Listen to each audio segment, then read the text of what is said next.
All right, it's about time for us to get our class started this morning. You might notice that the podium's up here. That's because things are a little different this morning. We are not having our normal class because we have a guest speaker. Sam Barnett is here from Wheeler. As I mentioned, we had supported him in his internship over at Apologetics Press, which I'll talk about in just a brief second. So he's going to be speaking in our class and also doing our sermon. So he very kindly wrote out an introduction so that I didn't have to come up with something. So I'll just read that to you as we begin. Sam Barnett is 17 years old. He lives outside Canadian Texas with his parents, Kyle and Julie, and his younger siblings, Truett and Millie Jo. They raise boar goats, laying hens, keep honeybees, and garden. His family regularly attends the Wheeler Church of Christ, where he leads singing prayers and occasionally presents devotionals. Sam's homeschooled. He has been since kindergarten, with the exception of first grade. Well, we can't all be perfect. He enjoys reading all kinds of books, taking care of livestock, shooting firearms, operating farm equipment, woodworking, and drawing. In 2022, Sam had the opportunity to attend Dr. Jeff Miller's first Flooded Foundations of Science course in Arizona. The instruction labs and field trips all piqued his interest in creation science. Discussions about geologic features and the laws of physics were his favorite. After the Flooded course, he interned with Apologetics Press in the summer of 2024. So all that being said, he's going to present to us in this class time on his internship that we helped support and all the things he did there. So we're excited about that. I will go ahead and say, in lieu of thinking that's his fault, it is my fault that this is a little bit cut off on the screen. I forgot to tell him about the difference in size change between some of the other ones. So that one's on me. But anyway, we're excited to hear him and looking forward to it. Sam, come up.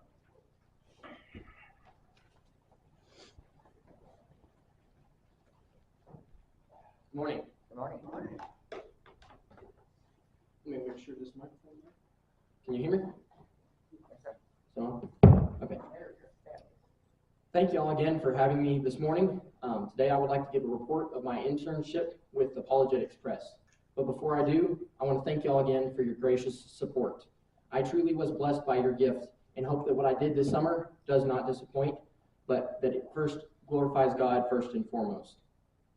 To properly recount what I did on the internship, I must explain what AP is. So, what is Apologetics Press? AP is a brotherhood, nonprofit organization located in Montgomery, Alabama. Since 1979, AP has been producing materials pertaining to Christian evidences. They have 2 monthly publications, Reason and Revelation for adults and Discovery for kids. They have books, videos, tracts, articles, VBSs, and seminars that dive into subjects such as alleged Bible discrepancies, the inspiration of the Bible, the existence of God, the fallacies of atheism and modernism, science versus evolution, the culture wars, the deity of Christ, and a plethora of others. Their staff is highly credentialed in many fields and all have a heartfelt desire to save souls. Eric Lyons is AP's executive director and one of their writers and speakers in the Bible department. Dr. Dave Miller, who was the previous director of AP, is another writer and speaker in the Bible department, as well as Kyle Budd, who has been involved in several moderated debates for the existence of God. And then Dr. Jeff Miller, he heads up AP's science department and the new creation research program. So in summary, AP is a business dedicated to protecting and saving souls on many fronts of the spiritual battle. This is just the beginning of what AP does and what they do. If you please come talk to me afterwards for more information. So with this brief synopsis of AP, I now move on to what I did this summer. My internship with AP could be broken up into 5 main categories. I began my internship by helping with AP's summer camp. After that first week, I came to the office where I studied creation science material that Dr. Jeff Miller had me reading and looking at. This I did off and on when we weren't traveling to speaking engagements across the country. And we also attended PTP, the inaugural PTP. This one was at Branson. This was the first one at Branson. PTP is a seminar for the church where hundreds of Christians gather together to hear great lessons delivered by talented speakers throughout the brotherhood. And like I said, generally PTP takes place in Sevierville, Tennessee, but this year they had the first one in Branson. So, and at the end of my internship, I went to 2 creation science conferences with Dr. Miller. I also want to stop briefly and introduce you to my mentor, Dr. Jeff Miller. He was the one that I interned under and who I reported to every day. As previously mentioned, Dr. Jeff Miller heads up AP's science department, and they just started their new creation research program. I have a bio of Dr. Miller's that I won't read right now. If you want to see all his degrees, his credentials, please, I have it up here if you want to look at it. I know he has a PhD in biomechanical engineering and several other masters and bachelors in several different fields. Very highly educated and talented person. But it was an honor to get to study under Dr. Miller and follow in his footsteps. So to begin with, AP Camp. The beginning of my internship, I went to their summer camp in northern Alabama. AP Camp takes place at the Indian Creek Youth Camp facilities near Oakman, Alabama, which is in the northern part. This AP Camp is 6 days generally. This year was from June 2nd through the 7th, that first week. And there I was able to help with Dr. Miller. I was a sub-counselor, I guess. Dr. Miller was a counselor for one of the younger boys' cabins, and I helped him with what he had to do daily, but then he was able to speak. I was able to listen to his lessons throughout the day and help clean up and just whatever needed to be done at AP Camp. So at AP Camp, I want to mention the director at AP Camp. His name is Rob Baker, and you can see him on the screen. He's AP's layout and graphic designer. So all the books and materials that you see that AP produces, he's the one that makes it look pretty, look really nice. He's the professional guy that does all the really cool graphic designing. But this was his first year of being the director at AP. The previous director at AP used to be Eric Lyons. But when Eric Lyons became the director of AP, they decided he had too much on his plate, so they had Mr. Baker be the camp director. So at AP Camp, what takes place, what's involved at AP Camp? The most important part of AP Camp is their classes, the devotionals that they have, and the Bible and science information that you gain from AP Camp. They have several classes and themes for every year.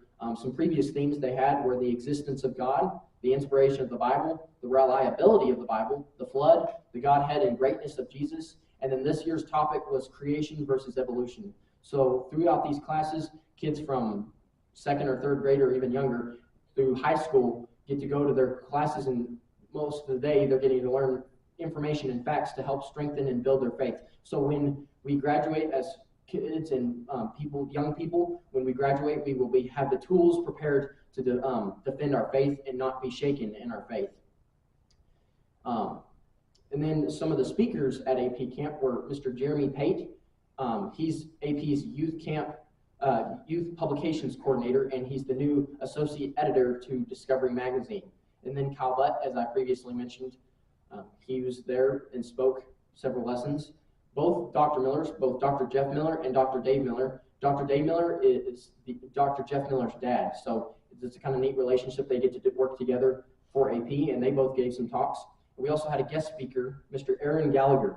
He does not work with AP, but he's a good friend of some of the people there at AP, and his business works alongside AP. He's a speaker at GBN, which is Gospel Broadcasting Network. And if you've ever heard or seen one of his lessons or been to the GBN website, I strongly encourage you to check some of his resources. He is a very talented speaker and highly literate in the scriptures. So that's the big part of AP Camp. The most important part of camp is that biblical and scientific knowledge that you gain to help strengthen your faith. But there is also some fun, not that the classes aren't fun, but you get to have some free time and some activities that the AP has, which are some of the regular camp activities. You have some canoeing and swimming. You have your regular sports, basketball, football. Frisbee was one of them. We did some contests, as you can see on the bottom left-hand corner. That picture of some old people, that was an old day theme where everybody dressed up as an old person. So you had some costume contests and then archery. And then one of the most famous parts of camp, of AP Camp specifically, is the game called cone ball, which is a very fun sport. And so that's what I did at AP Camp. I just assisted and was able to see what AP does with their summer camp. That was that first week, but when I came back after the first week, I went to Montgomery, Alabama, which is where I stayed at and spent most of my time during the internship. where I stayed and spent my evenings was at the Shaw's house. You can see their picture up on the screen. This is where I had a home in Montgomery. Brian and Deborah Shaw, they're members of Dr. Jeff Miller's home congregation, Panama Street, which I'll mention in just a moment. And they graciously allowed me to stay at their home throughout the whole internship, and they let me eat their food. Very, very nice very nice couple, and I was very grateful for their kindness and their generosity in letting me stay at their home. And then I also went, when I was in Montgomery, I went to the Panama Street Church of Christ, which is where both the Shaws and both Millers attend church. And you can see a picture of their preacher, Mr. Frank Chesser. He is on the board of AP, and he's the preacher at Panama Street. He also has several books that he's written for the church, and his research and his biblical knowledge is very, very great. It was an honor to get to study and go to church there and learn some more about the Bible from Mr. Frank Chesser. Very neat individual. And so that's where I went to church when I was at Montgomery. But what I did during the internship, during the work week, I would go to AP's office there in Montgomery, and you can see a picture of their office on the screen.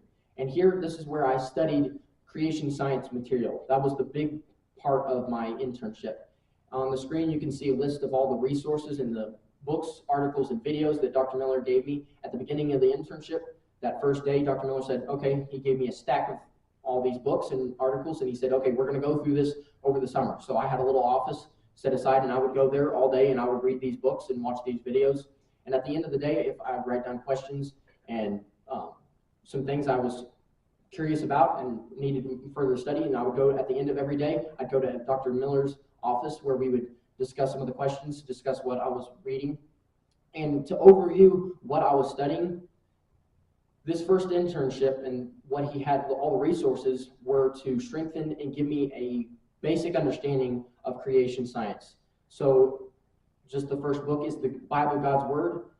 That was a book written by Kyle Butt. That's one of the books that AP produces, and showing the reliability of the Bible, the inspiration of the Bible. So that's just the beginning. So it would show, and all these resources show how the Bible and God and Christianity are logical, supported by the evidence, giving strength and evidence for those things, the foundation for creation science, which is Christianity. And then moving on from Christianity to creation science as a whole, looking at how one of the books, Science versus Evolution, showing how evolution contradicts the laws of science, how evolution is not supported by the evidence, but other books, such as Thousands Not Billions and the Fossil Record, Footprints in the Ash, show how creation is supported by both science and scripture. Creation Compromises, these are just the books that I'm mentioning right now. Creation Compromises is a book written talking about theistic evolution, showing the flaws within theistic evolution. So this was just the overview of the resources, just to get a basic understanding and grounding of creation science, just an overview of it. But I also was able to assist with some other work. I was able to help with their shipping. I helped load their shipments. They produce and send out materials to churches and individuals all over the country. And then I was able to help, which was really cool, and see a part of their video production. They had, Dr. Miller did a promotion video for his Flooded Foundations of Science course for high schoolers. And so he went through, and I was able to watch them record that and him present that. But he also had me and a few other young individuals, some of his kids and some other kids, read some quotes from the first year, and that's on the video, so we were part of that video, which was really cool to see and be a part of. Moving on to some of his speaking engagements, he had a cave tour in Marianna, Florida, the panhandle of Florida. He went to the Dallarada congregation in Montgomery, Alabama, where he gave a lesson on the fossil record. He went to Milan, Tennessee, where he also gave that same lesson. He had his first flood experience, which I'll mention in just a moment. He also went to Arkansas during PTP week. There was a congregation in Harrison that asked if he would come speak, and he gave his fossil record talk there. He also did some tours of the Ark Encounter and the Creation Museum, and gave a lesson about the flood in Bartlett, Tennessee. So let's look at these individually. Oh, and then his personal travel and study. He also had some things that he wanted to personally go and see and study and look at. He might do tours of later on. He went to the north rim of the Grand Canyon, Zion National Park, Bryce National Park, and Glen Canyon Dam. So looking at all these specifically, the cave tour in Marianna, Florida. Dr. Miller, that's one of the things that he studies personally are caves. And one of the things he studies are solution or karst caves, which are thought conventionally to form slowly over millions of years, over long periods of time.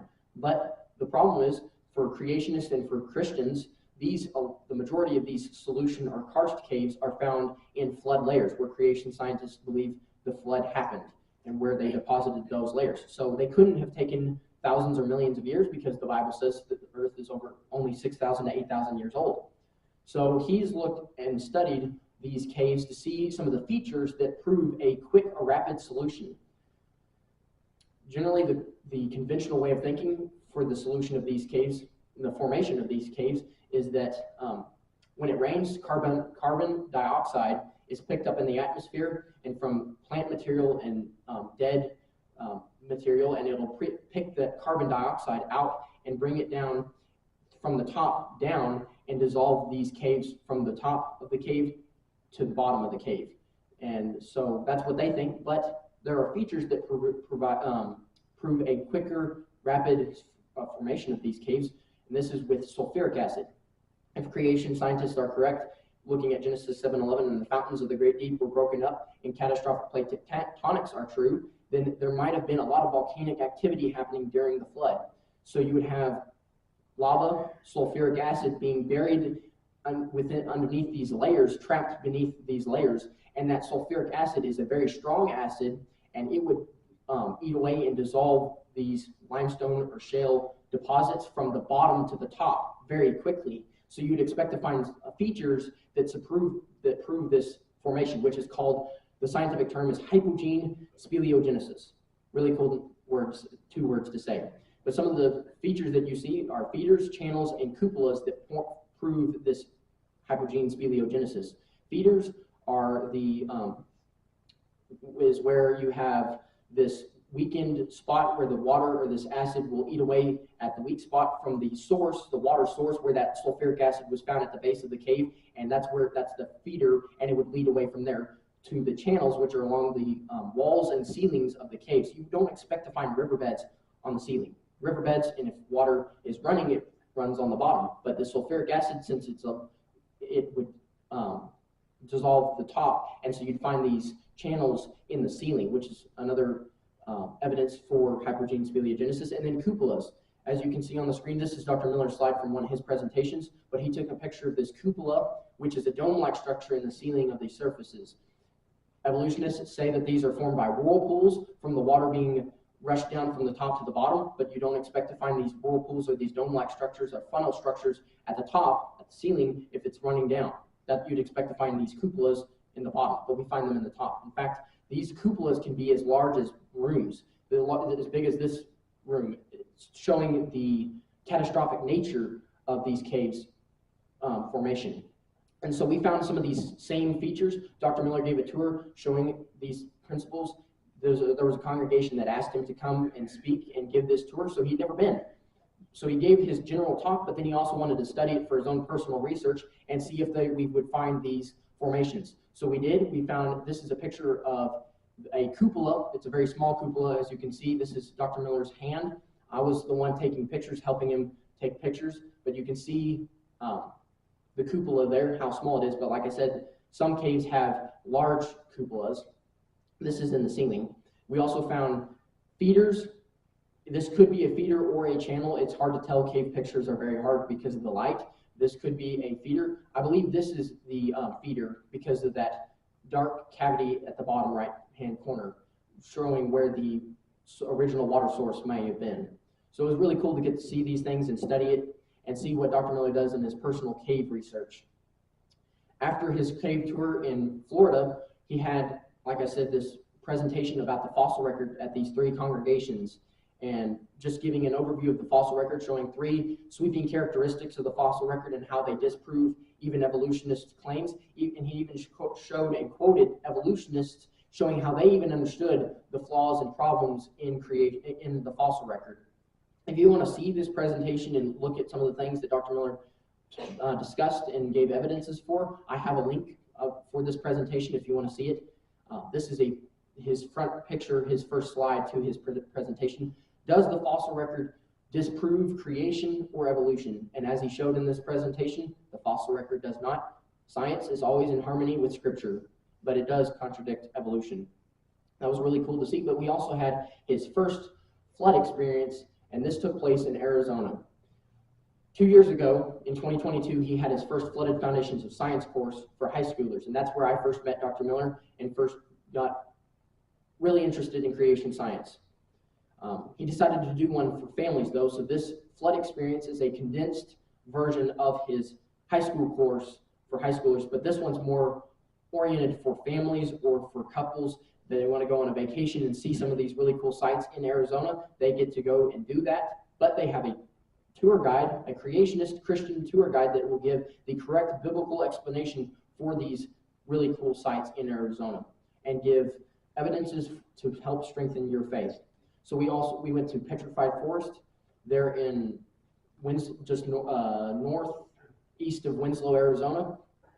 We went and looked at the pre-flood trees, why they were deposited, how they were deposited, what the trees would have been like, what pre-flood trees in the pre-flood environment would have been like. We went to Meteor Crater, which is a meteorite impact, and this meteorite impact did not occur during the flood layers. This is in the Cenozoic, which is after the flood, but we went there to see the effects of a meteorite impact, how it might have an impact, no pun intended, on the flood. So we went there. We also went to SP Crater Volcano. This is a volcano north of Flagstaff, Arizona. And we went here to see the effects of catastrophic plate tectonics, the theory of catastrophic plate tectonics, and how volcanoes had an effect in the flood, especially if we look at the context of Genesis 7:11, when the fountains of the great deep were broken up. What is that? Creationists believe it may have been mid-ocean ridges or volcanoes, if there was a lot of volcanic activity and all this happening. So we went to see the effects and what happens when a volcano erupts. You can see a picture of this here. The top right-hand corner is a picture from the top of the volcano. You get to go climb this volcano. If you want to climb a volcano and you've never done that, this is the place to do it. So the picture of the top right-hand corner of the screen is a picture of the lava flow from this relatively small volcano. This is from the top of it, but you can see the scale of how massive the lava flow is. I have circled on the screen a picture of our vehicles at the base of the volcano. And you can see, so moving the little red circle, you can barely see our vehicles, but then you see the massive lava flow. So showing how catastrophic the flood really was.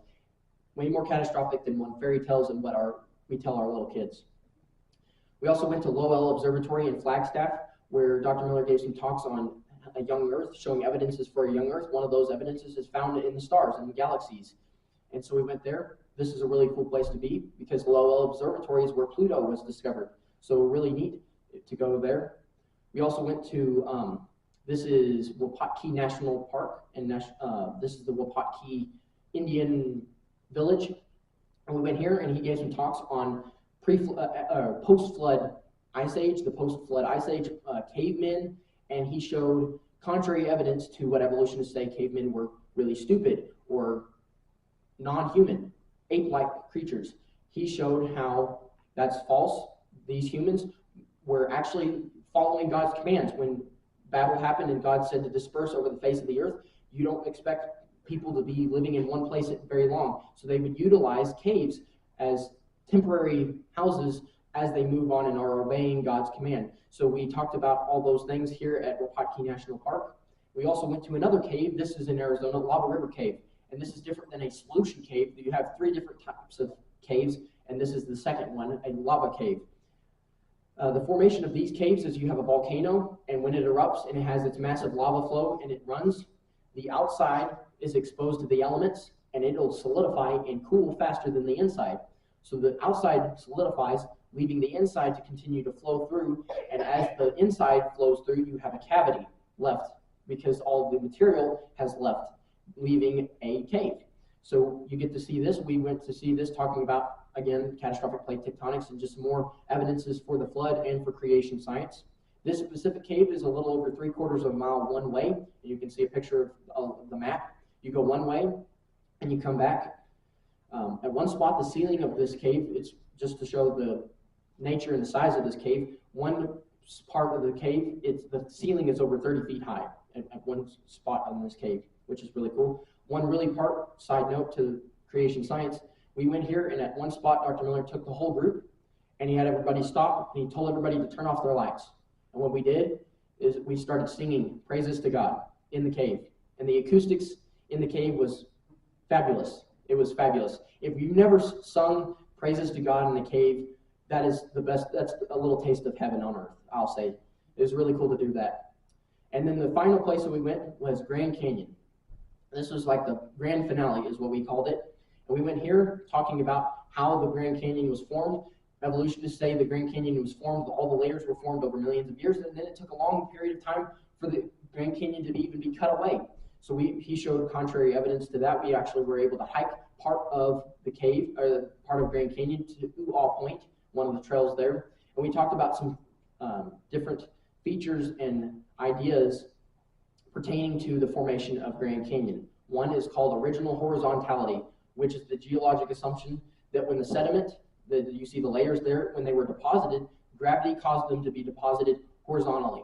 And you can see evidence of that at Grand Canyon. All these layers are horizontal. So that's the idea of original horizontality. We also we talked about superposition, which is a geologic assumption that a lower rock layer in a sequence of rock layers, if they are in their original position or orientation, was deposited before a rock layer above it.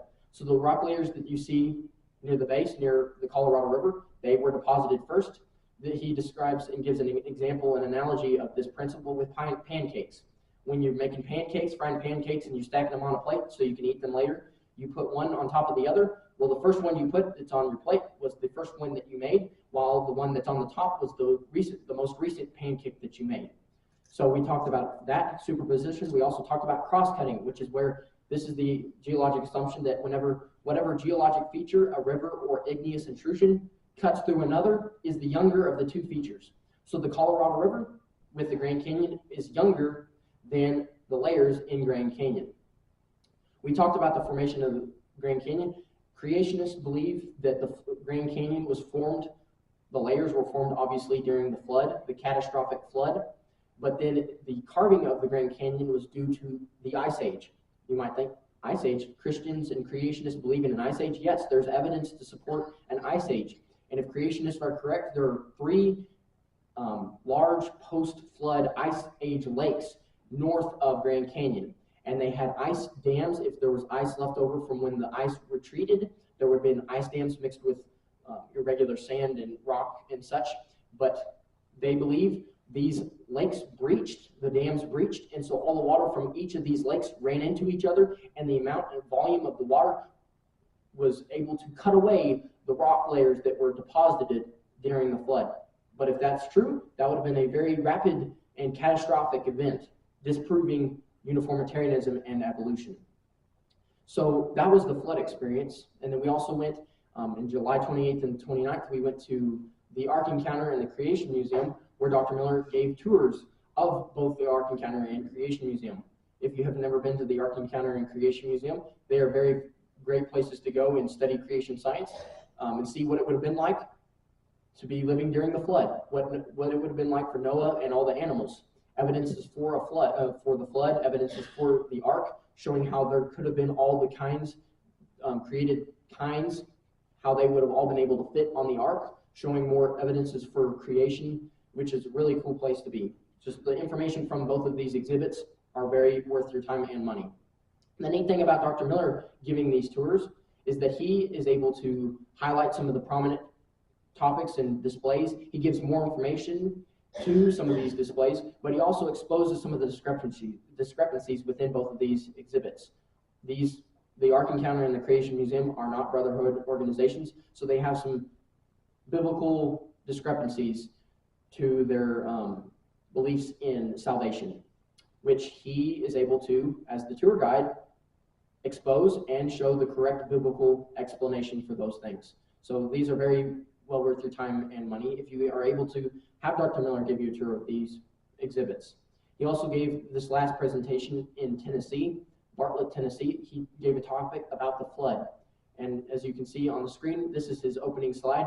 Did the flood really happen? So he gave a lengthy and well-informative talk on evidences, again, for the flood. Very condensed version, too. He has a lot of information. But if you want to see this presentation and view it, I have a link again for this presentation. Some of his personal study, we went to the north rim of the Grand Canyon. He does tours of the south rim, and he's been even to the Colorado River and done some research with Dr. Steve Austin and some other prominent creation scientists. But he'd never been to the north rim, so he wanted to just go see that. It's a pretty long trek to get from the south rim to the north rim, but it is a different view, a completely different view. So I highly encourage you to, if you're able to go to both the south rim and the north rim, I encourage you to do so. He wanted to see that, maybe get some tours there of the north rim. There are some different trails that you get to go on the north rim, so he thought maybe that would be some neat research to do there. We also went to Zion Canyon, which was at Zion National Park in Utah. And this canyon is found in flood layers. It's higher up in the fossil record and in the geologic column, but we wanted to see, he wanted to be here and see if he might do, again, some tours. One of the neat formations and features of this cave, or of this canyon, are its dip angles, or its crossbeds. And you can see that right here, these angle-like features, these angle features right here in the rock layers, they're angled. These layers are angled. And creationists, they asked, why are these like that? Evolutionists say that these angles are formed by sand dunes in a desert.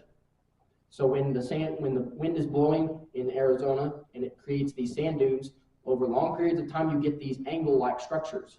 But creationists have done research and studied these angles, and they have actually looked at how the angles, the measurement of these angles actually are closely oriented to underwater sand dunes, which is really fascinating. And then you think, if these measurements and these angles were underwater at one point,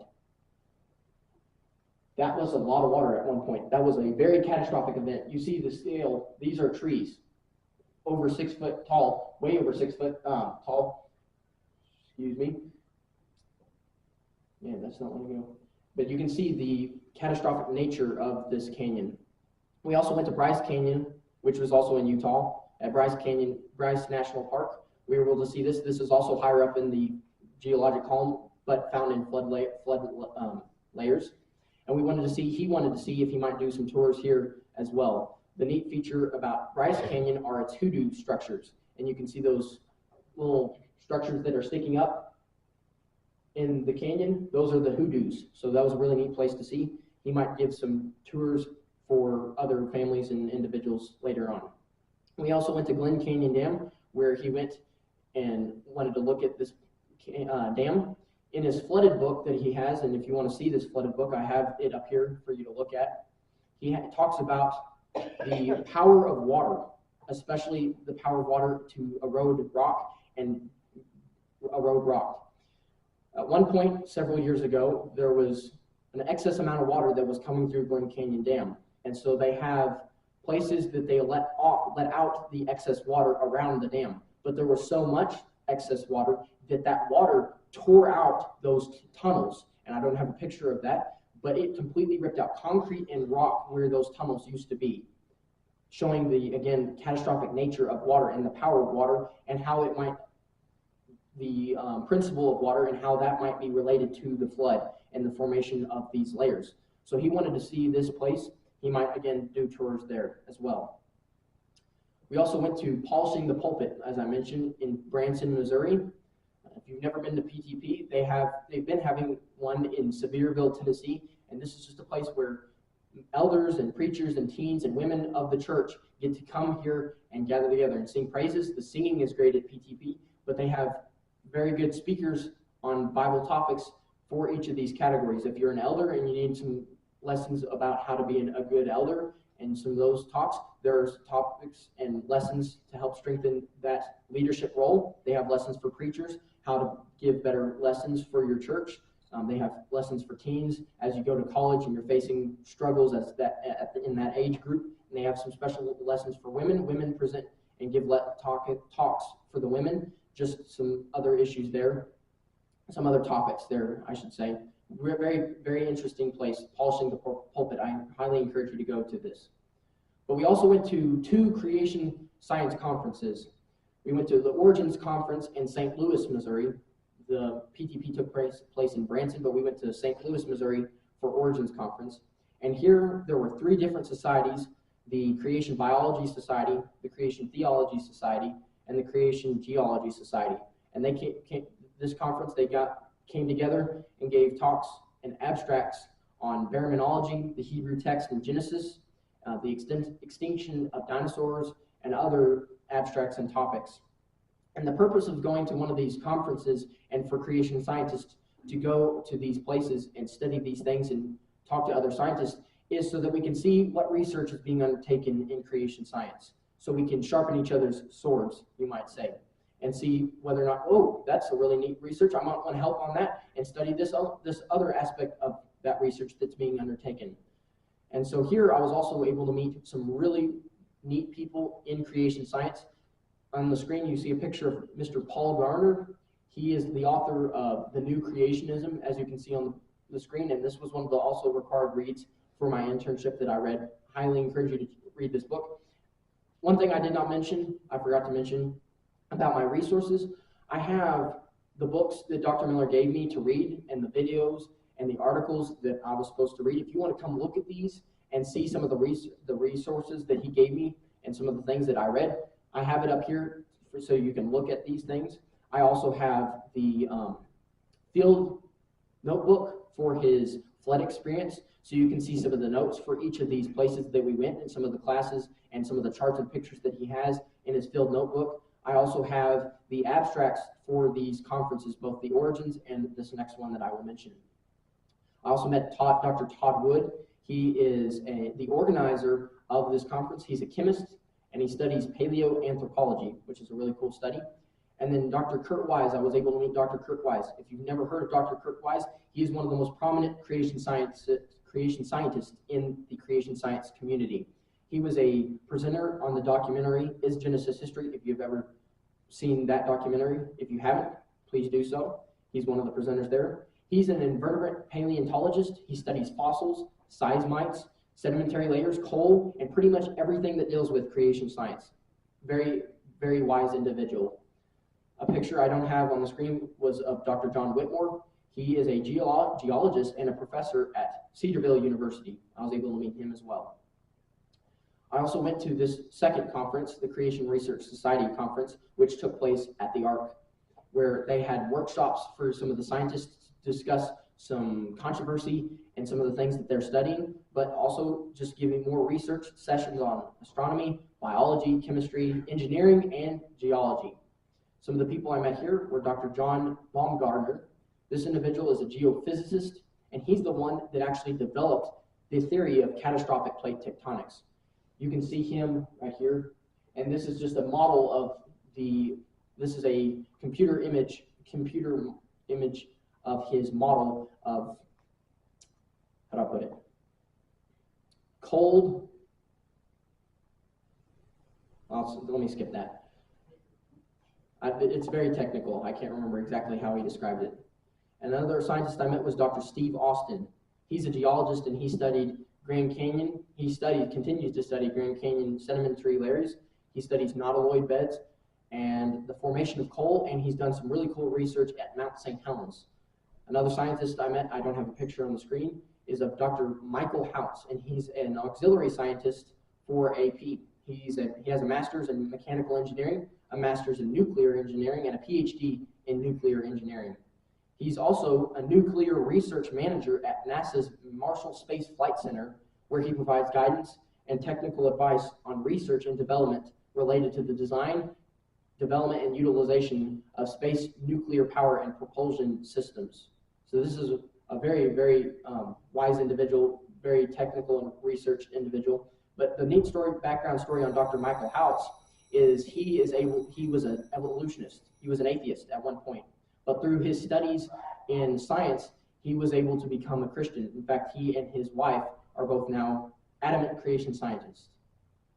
So as I conclude, I want to take what I gained this summer. As I wrap up this presentation, I want to share some things that I was able to gain and learn from AP and from some of the people that I met. First, creation science and Christianity are backed by evidence and are able to be defended with science and scripture.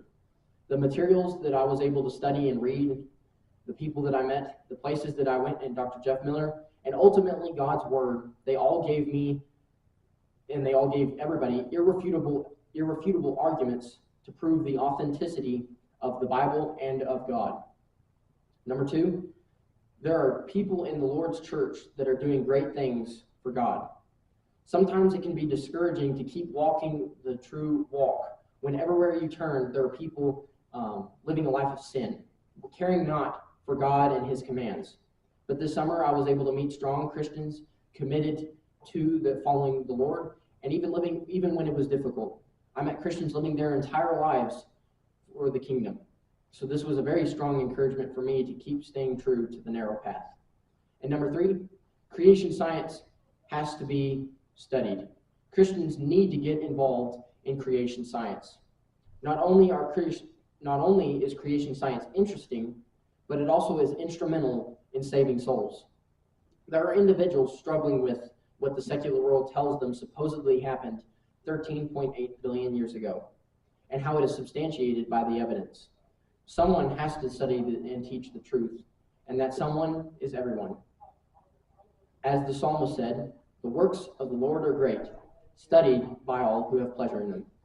If any of this was interesting, if you'd like to learn more, please ask questions.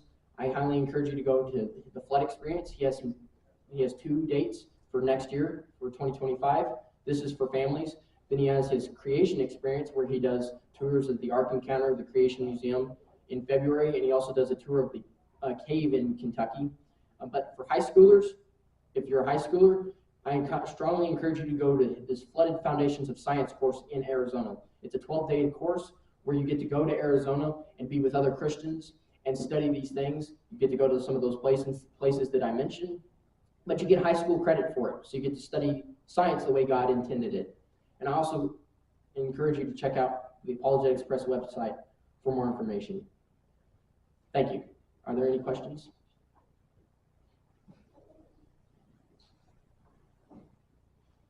Thank you for your time. Appreciate it.